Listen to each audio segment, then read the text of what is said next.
Hi guys, it's Wednesday and today we're going to be sorting this out with the Workshop Banter Challenge. Let's go.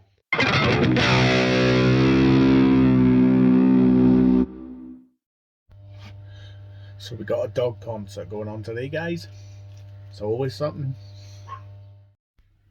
Hey and welcome back to the channel. Sorry it's been a little while guys.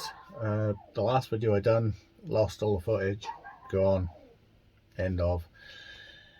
I've been busy with other projects.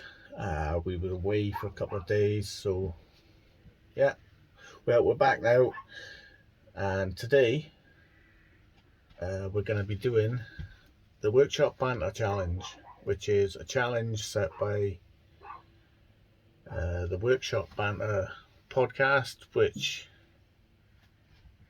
one of the guys that does it is Keith from Rag and Bone Brown. He's one of my favourite woodworking YouTubers, so yeah, let's get on with it. So the Workshop Banter Challenge is to make any item out of one pallet only. Now I've never in my life worked with pallets before. It's always kind of been against it, being a carpenter, but hey, I'm up for the challenge. Let's do this. So this is the pallet we've chosen. Only chose it really because it's the only one that will fit in the car. So let's get it apart.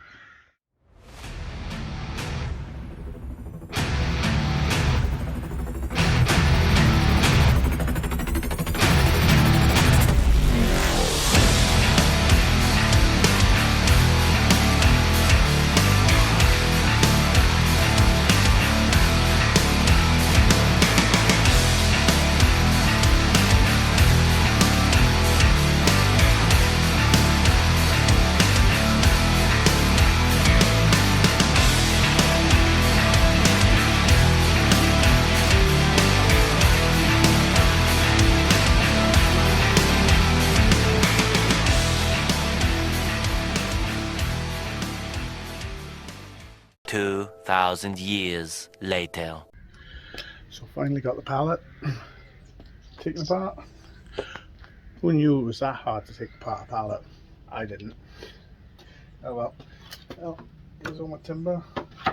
It's a few not so good bits, but we're going to put them all through the thicknesser. It gives me a chance to use that, and we'll see what they come up like.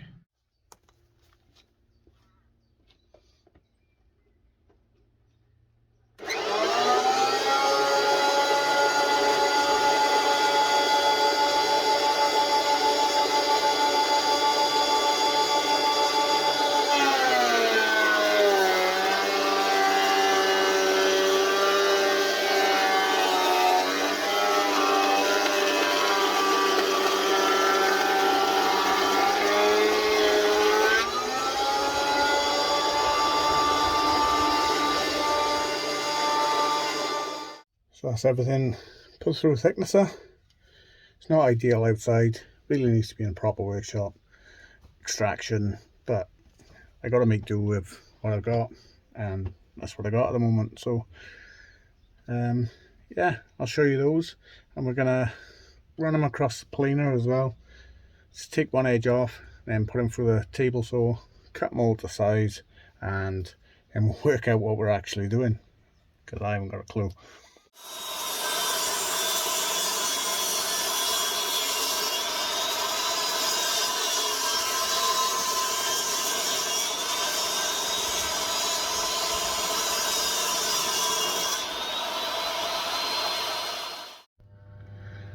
Right guys, I think there might even be a two-part to this video, because looking at it, I'm going to have quite a bit of timber left over, but we're going to start cutting things down now, get the pieces I need, see what we got left. We might even make something else. Okay, I found 3 decent bits that I've cut to length for the backboard. Just going to rip these down now, and we're going to join 3 rips together to make the final width. probably pocket hole them together, so we'll be using the pocket hole machine today. And yeah, let's move on. So this is the Craig Foreman. It's a pocket hole machine, very simple. What you do is you set the fence to the thickness of your timber there, and then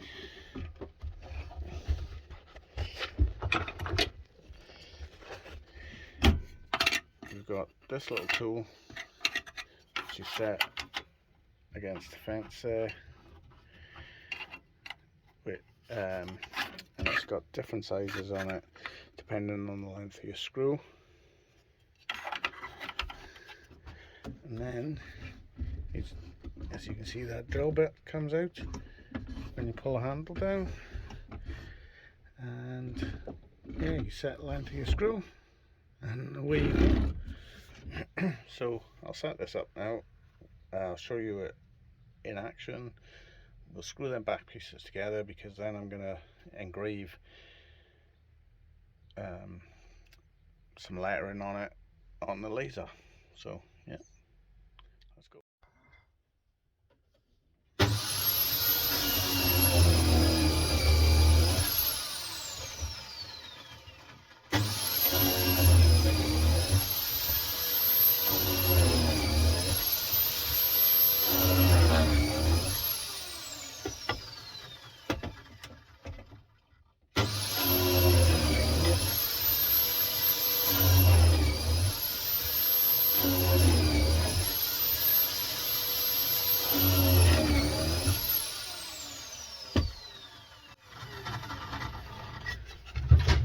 There you have pocket holes. We're going to give them a good sand before we glue them together, because it's a bit of a nightmare once they're together to sand in the little edges, and so we'll just do that.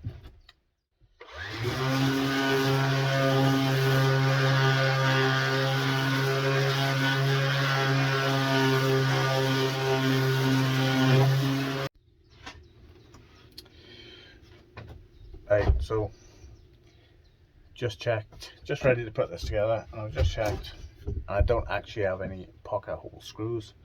So because this is for myself, I'm just going to use normal everyday screws, which is not the best. If this was for a customer, then obviously I'd be going out and getting some pocket hole screws, but for the sake of this project, just going to crack on with normal screws.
So what I've done there is it's all together.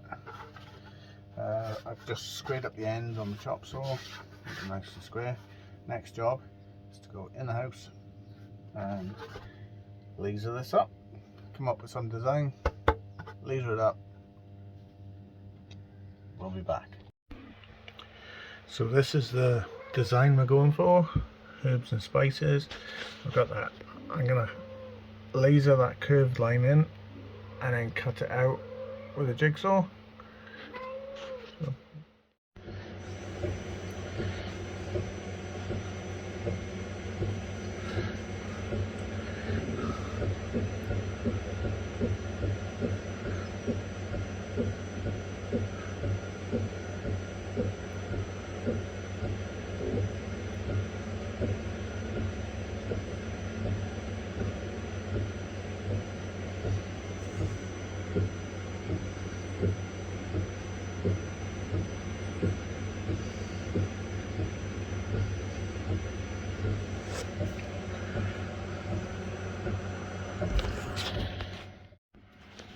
So there it is engraving.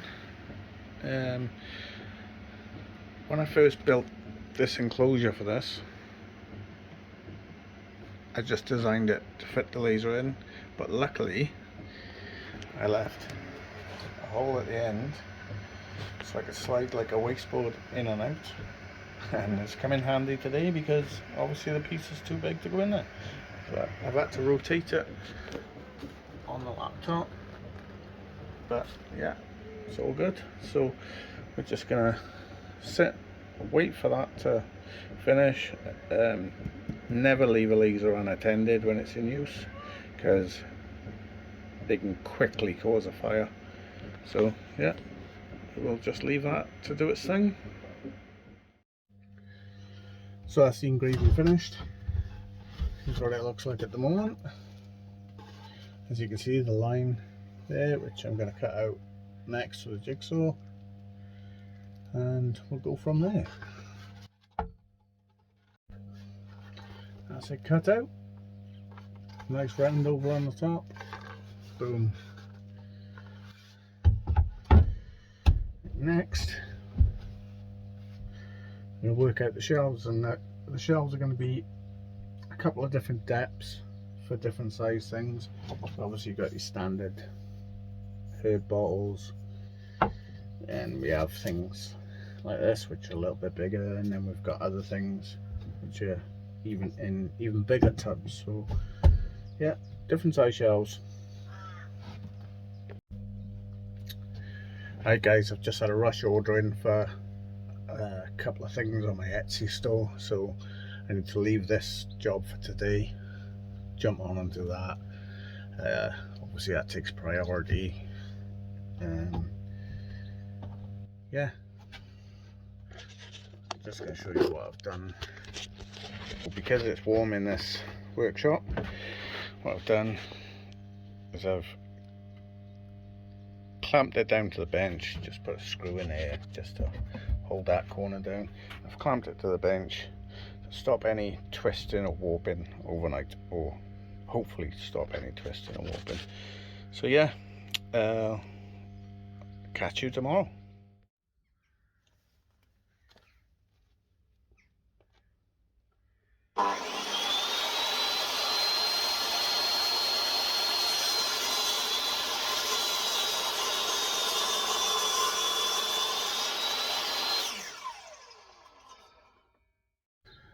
Right, so we've got all the pieces cut now. Time to assemble. I'm going to show you one of probably the least used tools in the workshop, but for this, it's what it was made for. So this is a corner clamp. So you put your two pieces in, holds it dead on 45 degrees, 90 degrees I mean, sorry. Holds it there while you fix it. So I'll show you one.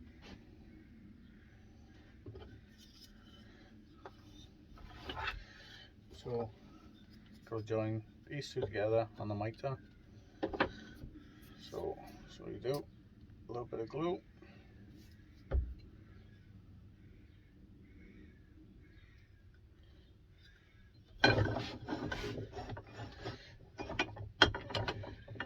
Push one piece in, slide them together.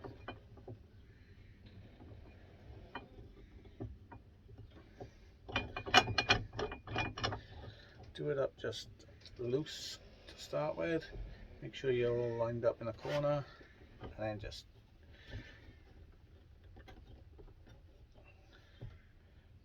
tighten it off. Slightly off there. Because these are short pieces, it tends to fall in, so you've got to make sure you're holding it firm.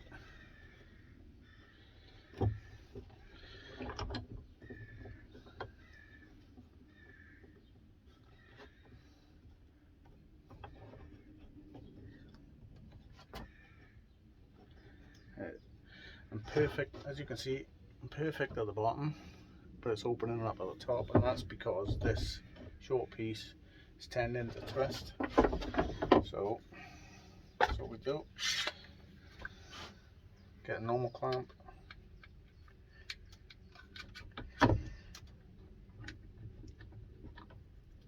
Carefully close it up.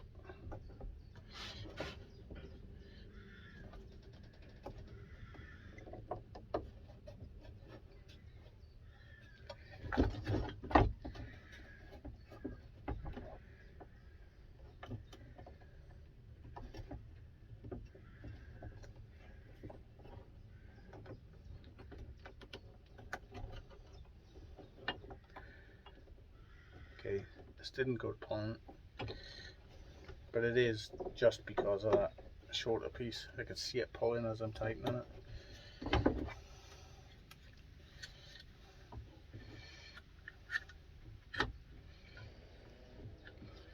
Close it up. Doesn't take much pressure, just close that top.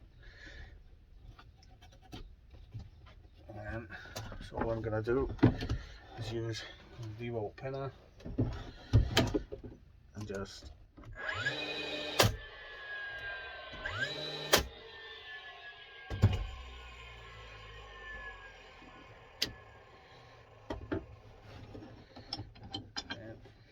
flip it over, do the same the other side.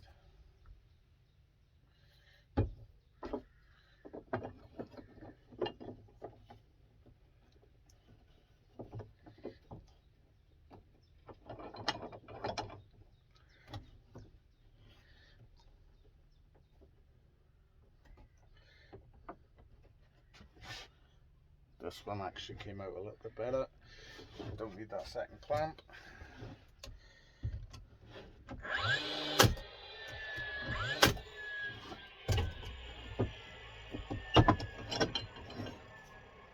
There we go.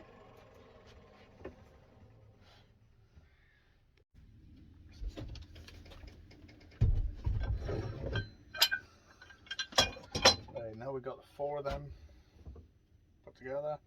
1 wider shelf at the bottom, 3 are the same. Time to cut the bottoms in, which I've already ripped.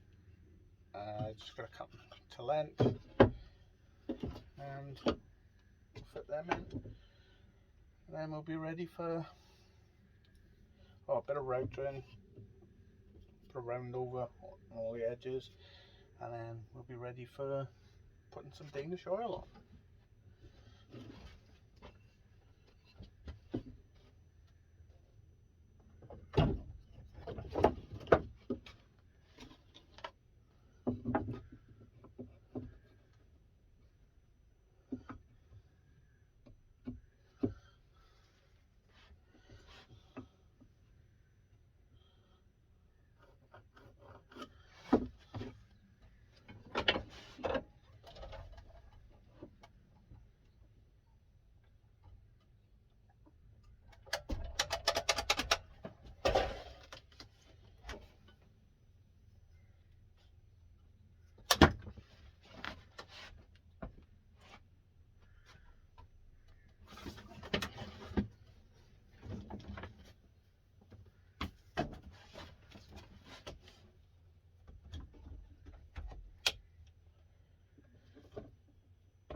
A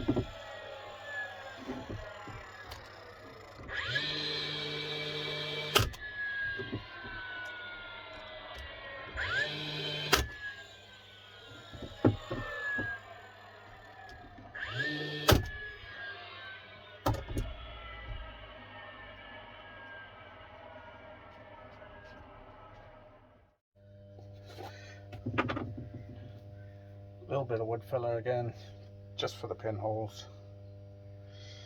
Starting to go hard, this filler.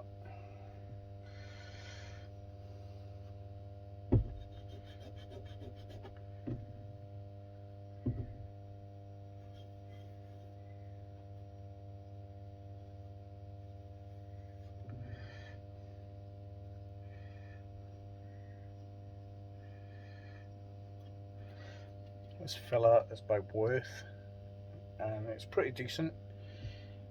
If you're using a lot of it, it's good, but it does tend to go hard after. Yeah, it's not straight away. It's a good couple of weeks, months even, but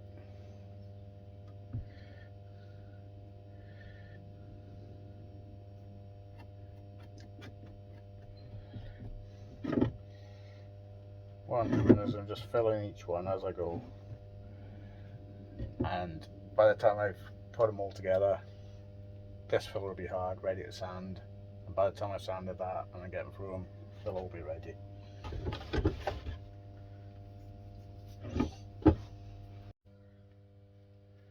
Always happens once every project, nail sticking through. Not the end of the world, and it's inside the shelf, so it won't be seen. And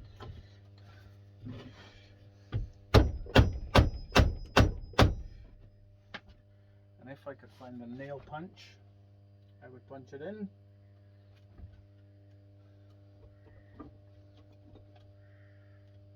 But as you know, when you can't find a nail punch, screwdriver will do.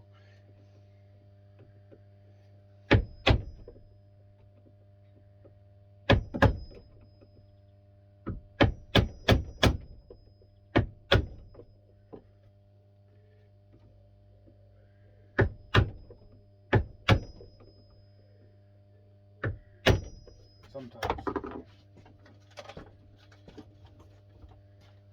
Feeling that a little bit.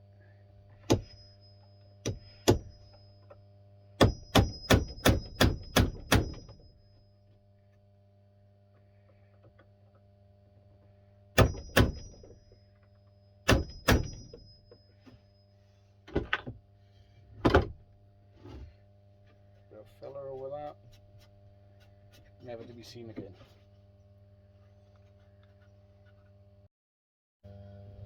When using normal filler, normal wood, 1 part wood filler, don't fill anything bigger than a pin or a crack, because it'll just fall out. If you've got anything bigger than that, you really need a 2-part filler, and trust me, I've seen a lot of people fill big chunks missing with a 1-part filler. The place I used to work, there was a couple of guys there that thought that was okay. It wasn't, but anyway, that's my tip for the day. And that is the first shelf complete. So just do the other 3, and then we're going to get some Danish oil on. Okay, that's everything assembled, routed, sanded, ready to go. I'm just going to have a good tidy up here because it's an absolute mess. Bit of a tidy up, come back, and we'll put some oil on. As I'm cleaning up, it occurred to me, I'm sure a lot of you are thinking you should be wearing PP, mask, and you're absolutely right. So this is a case of do as I say, not as I do. Wear a mask. Right guys, so we're all ready for the Danish oil, and for those that haven't seen my previous video, remember, if you're using Danish oil, linseed oil, there's a couple of other oils as well, always check back. because I use rags, but if you're using rags, paintbrushes, doesn't matter. What can happen is if you leave your rags just chucked on the side, they can actually combust, burst into flames, start a fire, your workshop's gone. So always remember, wash your rags well. I'd leave them outside for a day and then just chuck them in the bin. Or if you can, reuse them, paintbrushes, wash them out, leave them outside, wash them out again, reuse them. Right, so we're ready for this now. I'll just lower the camera down so you can see it going on. Like I said, I like to use rags. A lot of people like paint brushes. I just find that I get a smoother finish with a rag. What I'll do is I'll give this probably 3 coats. Third coat, you just really buff it up and it comes up to a nice finish. First coat doesn't look much.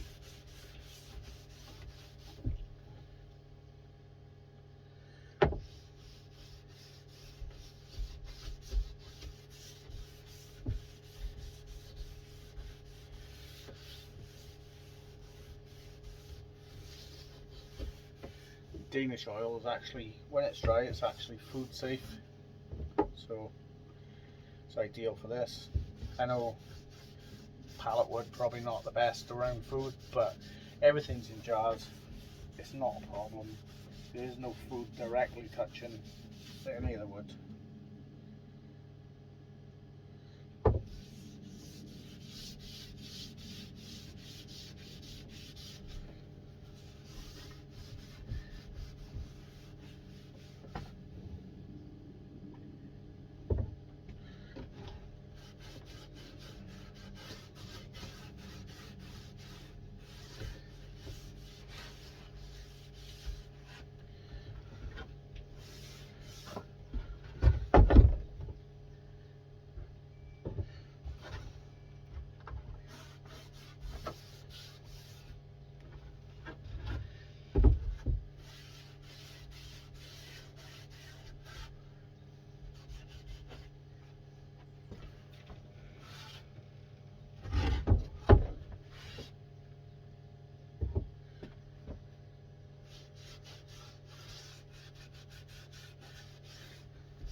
And that is the first coat on the back piece. So just going to do the shelves now, leave that for a couple of hours, give it another coat, we'll see how that second coat looks. Might need a third, if not I will just buff that second coat up and we're ready to go, ready to assemble one. So I just realised the camera wasn't on, but yeah, we've started the assembly. So all I'm doing is, this is the tallest thing that we have that's going in here, so we've just left 10mm at the top just so you can get it out. Next is just going to be your standard size things, they're going to be in there, so we've done the same, left about 10mm, drawn a line across, that's the level of the shelf, pre-drilled for the center, countersink it from the back and just screw these on. I will have a screw in the upright as well, but I'm going to come back and do that after. I just wanted to get the spacings of these shelves. So guys, that's it finished. I'm just going to go and fit it in the kitchen and I'll show you it once it's done. And there we have it.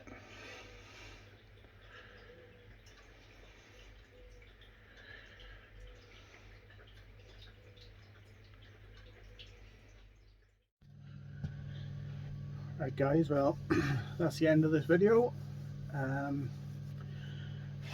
First time working with pallets. Would I do it again? Probably not. It's just too much work taking the pallets apart. There's a lot of wastage with splits and bad edges. If I was to use pallet wood again, I'd probably you can buy new pallet wood that hasn't been used. There's a local firm that does it. I think it's about £1.20 for a 1200 length. So I would probably use that. Yeah, I haven't got a problem with the wood at all. It's just the actual time of breaking the pallets down, and to me it's not worth it. But I've enjoyed the challenge. This has been part of the Workshop Banter Challenge from the Workshop Banter podcast guys, including Keith from Rag and Bone Brown, one of my favourite YouTubers. Big shout out to you, and I'll see you guys in the next video. Last little update, just showed the wife, she approves. But now I've got a next project, so I couldn't fit these in there, packet things, so we're going to make a slot one for them to go on the other side. Cheers.